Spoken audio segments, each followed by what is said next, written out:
Journalist వార్తలలో విశ్వసనీయత అనే దాంట్లలో ఇవాళ చూసిన దాంట్లలో టాప్లో ఉన్నటువంటి కొన్ని దాంట్లలో ఉన్నటువంటి మా తులసీచంద్ గారిని మాట్లాడవలసిందిగా కోరుతున్నాం.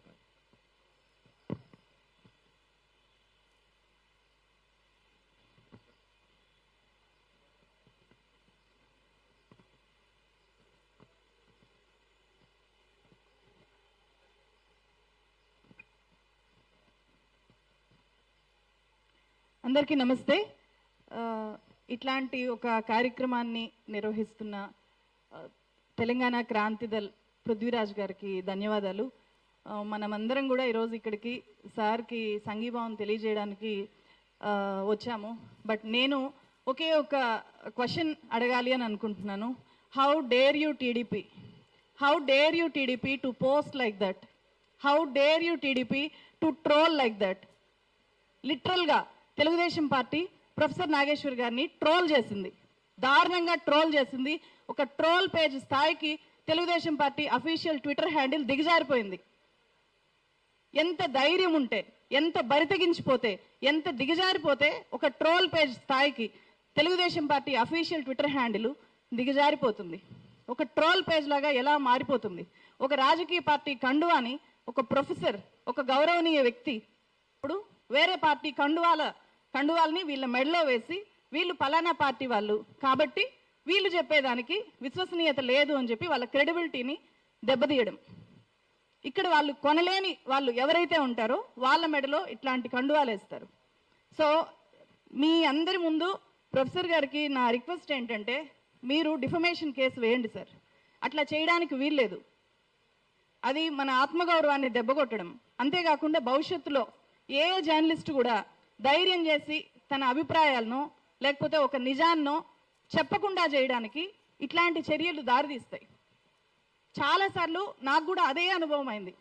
ఇదే సేమ్ టీడీపీ నుంచి వైజాగ్ స్టీల్ ఫ్యాక్టరీకి సంబంధించి నేను ఒక చాలా పెద్ద ఇన్వెస్టిగేటివ్ స్టోరీ చేస్తే, వైజాగ్ స్టీల్ ఫ్యాక్టరీ పోరాటంలో భాగమవడానికి అక్కడ ఒక ఆందోళన కోసం వెళ్తే, నేను అక్కడికి వెళ్ళగానే ఐవీఆర్ కాల్స్ చేశారు. ఆ తర్వాత టోటల్ టీడీపీ మీడియాని మొత్తం దించి, టీడీపీ సోషల్ మీడియాని మొత్తం దించి నా మెల్లో కండువా వేసి నా నుదుటిన వైఎస్ఆర్సీపీ జెండాలు అతికించి చాలా నీచాతి నీచంగా ట్రోల్ చేశారు. అయితే అంతకంటే దారుణం ఇప్పుడు అఫీషియల్ హ్యాండిల్స్ నుంచి చేయడం. వాళ్ళ ట్రోల్ ముఠా నుంచి అప్పుడు చేయించారు, ఇప్పుడు అఫీషియల్ హ్యాండిల్స్ నుంచి చేయించారు. సో నేను చేసిన అదే వీడియోలో నేను వైఎస్ఆర్సీపీని కూడా ఎక్స్పోజ్ చేశాను, టీడీపీని ఎక్స్పోజ్ చేశాను. ఏ రాజకీయ పార్టీ వైజాగ్ స్టీల్ ఫ్యాక్టరీని ఈరోజు అంత దయనీయమైన స్థితిలోకి దిగజార్చేశాయో అనే పూర్తి విషయాల్ని నేను ఫ్యాక్ట్స్తో, డాక్యుమెంట్స్ ఆధారంగా, అక్కడుండే వాళ్ళ వాయిసెస్ ఆధారంగా ఎగ్జిబిట్ చేస్తే అంత దారుణంగా చాలాసార్లు ఎలక్షన్స్ టైంలో కూడా అంతే. అంటే ఇక్కడ నేను ఒక రాజకీయ పార్టీ అనట్లేదు, ప్రతి రాజకీయ పార్టీకి ఈరోజు ట్రోల్ ఆర్మీస్ ఉన్నాయి. వాళ్ళకి నచ్చిన వ్యాఖ్యలు ఎవరు చేసినా సరే వాళ్ళ ముఠాలనంతా కూడా ఆ పర్టికులర్ జర్నలిస్ట్ మీదకి ఉసిగొల్పుతున్నాయి. చాలా రాజకీయ పార్టీలు ఇదే చేస్తున్నాయి. ఇక్కడ వాళ్ళు వ్యవస్థీకృతంగా ఇట్లాంటి అటాక్స్ చేస్తుంటే మనం నిస్సహాయంగా ఉండిపోవాల్సి వస్తుంది. అరే ఎందుకు ఏపీ పాలిటిక్స్ గురించి మాట్లాడాలి అంటే నేను పదే పదే ఆలోచిస్తాను. ఏపీ పాలిటిక్స్ గురించి ఒక వీడియో చేయాలి అంటే చాలాసార్లు ఆలోచిస్తాను.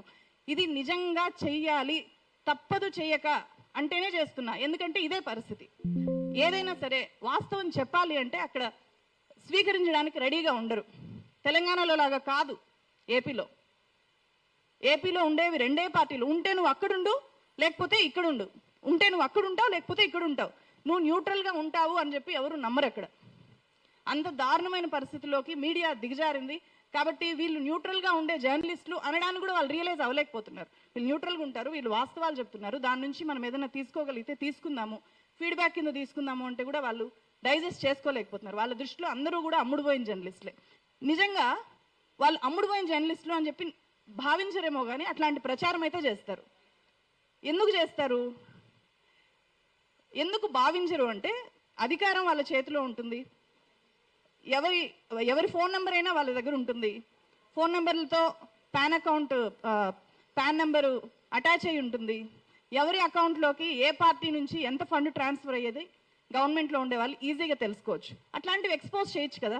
నాగేశ్వర్ గారి ఇన్కమ్, లీగల్ ఇన్కమ్ ఎంత ఉందో నేను అందుకే చెప్పాను.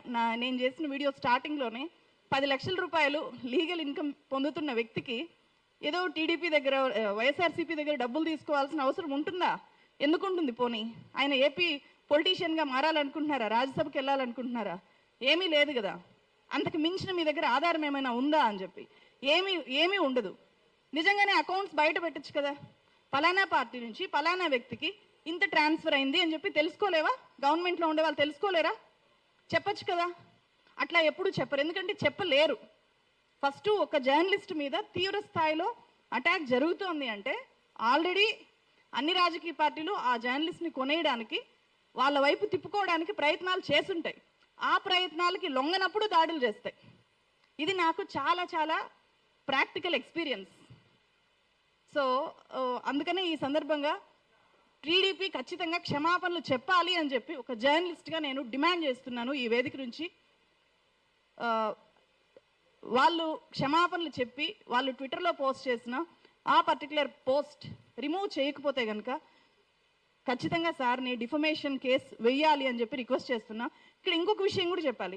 రాజకీయ పార్టీల మీద, రాజకీయ పార్టీ లీడర్ల మీద మనం ఒక వ్యాఖ్యానం చేస్తేనో లేకపోతే ఒక వాస్తవాన్ని చెప్తేనో వాళ్ళు అంత అఫెండ్ అయిపోయి ఇలా దాడులు చేస్తారు. అలాగే రీసెంట్గా మనం చూసాం బండి భగీరథ్ కేసులో చాలామంది జర్నలిస్టులకి, ఇక్కడుండే వనజ మేడంకి కూడా నోటీసులు వచ్చాయి, వీడియోలని డౌన్ చేశారు, చాలా చేస్తున్నారు. సో అంటే మీ దగ్గర పవర్ ఉంది కాబట్టి ఆ పవర్ని మీరు ఎలా అయినా యూజ్ చేయొచ్చు. మా దగ్గర పవర్ ఉండదు, మేము ఇండివిజువల్ వ్యక్తులం కాబట్టి మేము నిస్సహాయంగా ఉండిపోవాలా? మా డ్యూటీ మేము చేయకూడదా? ఆయన డ్యూటీ ఆయన చేశారు. సో మీ డ్యూటీ ఏంటో మీరు తెలుసుకోండి. మీరు చేయాల్సిన పని పక్కన పెట్టి అటాక్ చేయడమే డ్యూటీగా పెట్టుకోవడం ఏంటి? రాజమండ్రిలో పవన్ కళ్యాణ్ గారు మాట్లాడినప్పుడు కూడా ఆ మొత్తం అరగంట సేపు నాగేశ్వర్ గారి మీద మాట్లాడాల్సిన అవసరం ఉందా? ఒక రాష్ట్ర డిప్యూటీ సీఎంకి నాగేశ్వర్ గారి మీద మాట్లాడారు. నాగేశ్వర్ గారి మీద ఎందుకు ఈ స్థాయిలో ఫ్రస్ట్రేట్ అయి మాట్లాడుతున్నారు అని చెప్పి ఆ అరగంట మీటింగ్ కనుక మనం చూస్తే తమిళనాడు పాలిటిక్స్ ఆయన్ని చాలా ఇబ్బంది పెట్టేశాయంట. తమిళనాడు పాలిటిక్స్లో విజయ్ హాలోగ్రామ్స్ పెట్టుకొని, ఫొటోస్ పెట్టుకొని గెలిచేశారంట. అది ఎట్లా అనిపించిందంటే ఎలా నవ్వాలో కూడా అర్థం కావట్లేదు. కనీసం ఆ మాత్రం దాన్ని రివ్యూ చేసుకోలేకపోయారా? విజయ్ హాలోగ్రాములు పెట్టుకొని గెలిచేశాడా? విజయ్ మక్కల్ ఈయక్కం అని చెప్పి ఒక ఆర్గనైజేషన్ 2009లో మొదలు పెట్టాడు ఆయన. ప్రతి విలేజ్ని టచ్ చేశాడు, ప్రతి విలేజ్లో వాలంటీర్స్ని బిల్డ్ చేశారు, పెద్ద నెట్వర్కింగ్ చేశారు. అసలు వాస్తవాల్ని పక్కన పెట్టేసి హాలోగ్రాములు పెట్టుకొని గెలిచేశాడు. నేను కూడా హాలోగ్రాములు పెట్టుకొని ఉండుంటే రోడ్ల మీదకి రాకుండా గెలిచిపోయేవాన్నేమో, ముఖ్యమంత్రి అయిపోయేవాన్నేమో అనే ఫ్రస్ట్రేషను కనిపించింది. దాన్ని కవర్ చేసుకోవడానికి, అంటే వాళ్ళ పార్టీలో వాళ్ళు కూడా అలా ఫీల్ అవుతున్నారంట. దాన్ని డైవర్ట్ చేయడానికి ఏమైనా ప్రొఫెసర్ నాగేశ్వర్ గారి ఇష్యూని వాళ్ళు ముందు పెట్టి వాళ్ళ విత్ ఇన్ ద పార్టీని ఒక యాక్టివేట్ చేయడానికి ఎప్పుడు ఒక్కొక్క మూమెంట్ కావాలి కదా. సో ప్రజా సమస్యల మీద మూమెంట్ చేయలేరు కాబట్టి ఇలాంటి ఒక ఇష్యూని ఏమైనా తీసుకున్నారేమో అని కూడా అనిపించింది నాకు. Thank you so much. Thank you. Andhra బిడ్డ, తెలంగాణ ఆడబిడ్డ అని చెప్తున్నా. మా తులసి చంద్ అడుగుతున్నది మీ మీద, అంటే ఆంధ్రప్రదేశ్ రాజకీయాల మీద ఏదైనా వీడియో చేయాలంటే చాలా సార్లు ఆలోచించాల్సి వస్తున్నది. ఏమేమి అబాండాలు వేస్తారో, ఏం చేస్తారో, ఏం సంగతో అని చెప్పని ఇక్కడి నుంచి అడుగుతున్నా. హౌ డేర్ యూ అంటున్నది. ఒకసారి ఆలోచించండి, మీరు కూడా ఆలోచించండి. ఏ వార్తలైనా వాస్తవాలు ఎంత ఉన్నాయి, ప్రజలకు ఏది అనుకూలమో అది రిసీవ్ చేసుకోవాలి. ఆ పరిజ్ఞానం ఉండాలని చెప్పవలసిన ఇప్పుడే ఓ చర్చల బయటపడ్డది ఏంటంటే, ఇప్పుడు పవన్ కళ్యాణ్ అంటేనే నాగేశ్వర్ సార్ మీద అగేన్స్ట్ గా మాట్లాడిందేమో వాళ్ళ వార్తాపత్రికలల్లో